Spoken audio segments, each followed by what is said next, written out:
আপনি শপথ নিয়ে এই কথা বলতে পারেন না, নুরুল হুদাকে আদালত। এদিকে ইরান পারমাণবিক অস্ত্র তৈরি করতে পারবে না বলছে ন্যাটো। এক মাঘে শীত যায় না, মব সৃষ্টি করে মারার বিচার হবে বললেন শাহজাহান খান। যুদ্ধ শেষ করতে ইরানের কাছে বার্তা পাঠিয়েছে ইসরায়েল। পরিণতি সম্পর্কে বর্তমান ইসিকে সতর্ক করলেন জয়নুল আবেদিন ফারুক। এবং সর্বশেষ জানাবো বিএনপির কার্যালয় সহ বিভিন্ন স্থানে আওয়ামী লীগের প্রতিষ্ঠা বার্ষিকীর পোস্টার। এতক্ষণ শুনছিলেন সংবাদ শিরোনাম, এবারে বিস্তারিত। তবে তার আগে অনুরোধ থাকবে আমাদের চ্যানেলটি সাবস্ক্রাইব করে বেল আইকনটি ক্লিক করুন। এদিকে ইরান পারমাণবিক অস্ত্র তৈরি করতে পারবে না বলছে ন্যাটো। ইরান যাতে পারমাণবিক অস্ত্র তৈরি করতে না পারে সে বিষয়ে জোট একমত হয়েছে বলে জানিয়েছে ন্যাটো মহাসচিব মার্ক রুট। হেগে সামিট চলার সময় সাংবাদিকদের সঙ্গে কথা বলেছেন ন্যাটোর মহাসচিব। তিনি বলেন, ইরানের পারমাণবিক কর্মসূচির বিষয়ে ন্যাটোর অবস্থানের কথা বলতে হয় ইরান অবশ্যই পারমাণবিক অস্ত্র তৈরি করতে পারবে না। এ বিষয়ে দীর্ঘদিন ধরেই একমত হয়েছে জোটের সদস্যরা। ন্যাটোর মহাসচিব বলেন, পরমাণু অস্ত্র বিস্তার রোধ চুক্তির অধীনে তাদের বাধ্যবাধকতা পূরণের জন্য মিত্ররা বারবার ইরানকে আহ্বান করেছে। ইউক্রেনে রাশিয়ার যুদ্ধের কথা উল্লেখ করে তিনি বলেন, ইরান সেখানে গুরুতরভাবে জড়িত। ইরান এমন ড্রোন সরবরাহ করেছে যা রাশিয়া ইউক্রেনিয়ান বেসামরিক নাগরিকদের হত্যা করতে ব্যবহার করেছে। আপনি শপথ নিয়ে এই কথা বলতে পারেন না, নুরুল হুদাকে আদালত। অন্যায় প্রভাব খাটিয়ে প্রহসনের নির্বাচন দেওয়ার অভিযোগে রাজধানীর শেরেবাংলা থানায় করা মামলায় গ্রেফতার সাবেক প্রধান নির্বাচন কমিশনার KM নুরুল হুদাকে 4 দিনের রিমান্ড নিয়ে জিজ্ঞাসাবাদের অনুমতি দিয়েছে আদালত। রিমান্ড শুনানিতে আদালতের এক প্রশ্নে KM নুরুল হুদা বলেন, ঢাকায় বসে প্রত্যন্ত অঞ্চলে নির্বাচনে কি হচ্ছে সবটা জানার সুযোগ নেই। এ সময় আদালত তাকে বলেন, আপনি শপথ নিয়ে এই কথা বলতে পারেন না। সোমবার বিকেলে শুনানি শেষে ঢাকার chief metropolitan magistrate Mostafizur Rahman আদালতে এই শুনানি অনুষ্ঠিত হয়। রিমান্ড শুনানিতে বিচারক নুরুল হুদার কাছে জানতে চান, আপনি মনে করেন দায়িত্ব নেওয়ার পর আপনি শপথ ভঙ্গ করেছেন? নুরুল হুদা বলেন, না, আমি মনে করি না। তখন বিচারক বলেন, আপনার নির্বাচনে সবাই ভোটাধিকার প্রয়োগ করতে পেরেছেন? তখন নুরুল হুদা বলেন, নির্বাচন কমিশন 5টা লোক নিয়ে গঠিত, আর এই নির্বাচনের জন্য আরও 15 লাখ লোক নিয়োজিত থাকে। রিটার্নিং কর্মকর্তা, প্রিজাইডিং অফিসার, পুলিশ, আর্মি সবাই থাকে। তাদের সবার উপর নির্বাচন দায়িত্বে থাকে। ঢাকায় বসে প্রত্যন্ত অঞ্চলে নির্বাচন কি হচ্ছে সবটা জানার সুযোগ নেই। তখন বিচারক বলেন, আপনি শপথ নিয়ে এই কথা বলতে পারেন না। পরে বিচারক আবার বলেন, যারা ভোট কারচুপি করেছে তাদের বিরুদ্ধে ব্যবস্থা নিয়েছেন? তখন নুরুল হুদা বলেন, নির্বাচন হয়ে গেলে নির্বাচন কমিশনের হস্তক্ষেপের সুযোগ নেই। এরপর আদালত জানতে চান, নির্বাচনের পর থেকে নির্বাচনী কর্মকর্তারা আপনার অধীনে, তাদের বিরুদ্ধে বিভিন্ন অভিযোগে আপনি ব্যবস্থা নিয়েছেন? নির্বাচনের আগে সাবেক আইজিপি বেনজির আহমেদের যেই হুঙ্কার মুভমেন্ট ছিল আপনি তা দেখেছেন? এ বিষয়ে নুরুল হুদা আদালতে বলেন, আমি এমন কিছু দেখিনি।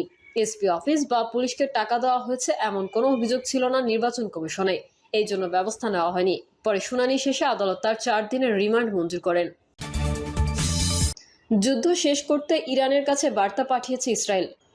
যুক্তরাষ্ট্রের সহায়তায় ইরানের পারমাণবিক স্থাপনায় ব্যাপক হামলার পর তেহরানের সঙ্গে চলমান সংঘাত দ্রুত শেষ করতে চায় ইসরায়েল।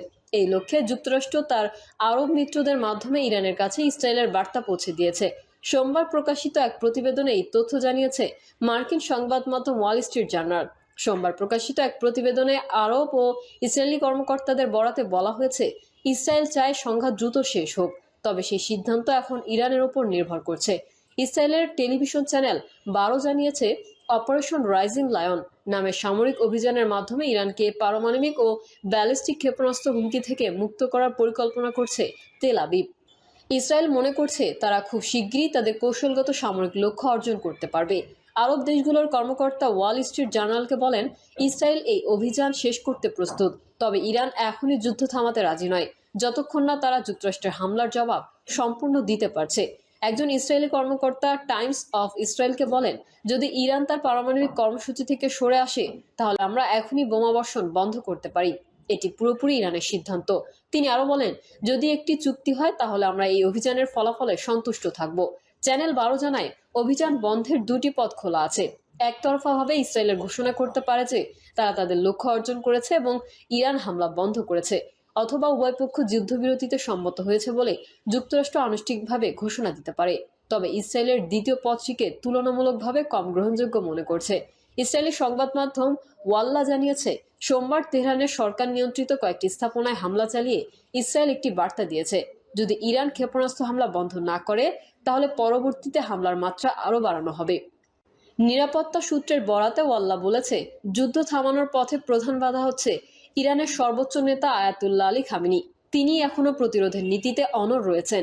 ইসরায়েলি কর্মকর্তাদের আশা, যুক্তরাষ্ট্র ও ইসরায়েলের যৌথ হামলা ইরানকে পুনরায় আলোচনায় ফিরতে বাধ্য করবে এবং শেষ পর্যন্ত তারা পারমাণবিক কর্মসূচি বন্ধে সম্মত হবে। তবে যদি ইরান নতুন করে পরমাণু কর্মসূচি চালুর চেষ্টা করে তাহলে ইসরায়েল আবারও সামরিক আঘাত হানবে বলে সতর্ক করেছে তেল আবিব। রবিবার ইসরায়েলের প্রধানমন্ত্রী বেঞ্জামিন নেতানিয়াহু বলেন, ইরানের বিরুদ্ধে ইসরায়েল তাদের কৌশলগত লক্ষ্য অর্জনের দ্বারপ্রান্তে রয়েছে।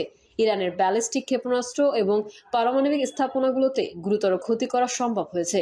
তিনি আরও বলেন, ইসরায়েল দীর্ঘমেয়াদী যুদ্ধে যেতে চায় না, তবে প্রয়োজনীয় লক্ষ্য অর্জিত না হওয়া পর্যন্ত অভিযান বন্ধের প্রশ্নই আসে না। এক মাঘে শীত যায় না, মব সৃষ্টি করে মারার বিচার হবে, বললেন শাহজাহান খান। আওয়ামী লীগের নেতাকর্মীদের মব সৃষ্টি করে মারা হচ্ছে, এসবের বিচার হবে বলে হুঁশিয়ারি দিয়েছেন সাবেক নৌমন্ত্রী ও আওয়ামী লীগের প্রেসিডিয়াম সদস্য শাহজাহান খান। সোমবার আদালতে হাজিরার এজলাস থেকে বের হয়ে সাংবাদিকদের প্রশ্নের উত্তরে এই কথা বলেন তিনি। শাহজাহান খান বলেন, এটি ঠিক হচ্ছে না। আওয়ামী লীগের নেতাকর্মীদের মব সৃষ্টি করে মারা হচ্ছে। এই যে মব জাস্টিস করে মানুষ হত্যা করলো 162 জন আওয়ামী লীগের নেতাকর্মী, এক মাঘে শীত যায় না, এর বিচারও হবে। এর বিচার হবে না এটা মনে করো না। এই সময় দেশ কেমন চলছে সাংবাদিকদের এই প্রশ্নে তিনি কিছুক্ষণ চুপ থেকে হাসি দিয়ে বলেন, আপনারা তো দেখছেনই, এক হাতে তালি বাজে না। তারপর তিনি সাংবাদিকদের ভালো মন্দ জিজ্ঞাসা করেন হাসি মুখে। প্রিয় দর্শক, এই ছিল এখনকার সর্বশেষ সংবাদ। আপডেট সংবাদ পেতে চ্যানেলটি সাবস্ক্রাইব করে বেল আইকনটি ক্লিক করুন। কমেন্টে আপনার মতামত জানিয়ে আমাদের সাথেই থাকুন। ধন্যবাদ সবাইকে। আল্লাহ হাফেজ।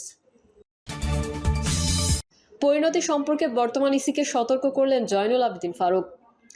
জোর করে নির্বাচন করার পরিণতি সম্পর্কে বর্তমান নির্বাচন কমিশনকে সতর্ক করেছে বিএনপি চেয়ারপারসনের উপদেষ্টা পরিষদের সদস্য জয়নুল আবেদিন ফারুক। সোমবার সকালে এক সমাবেশে তিনি সতর্কবার্তা উচ্চারণ করেন।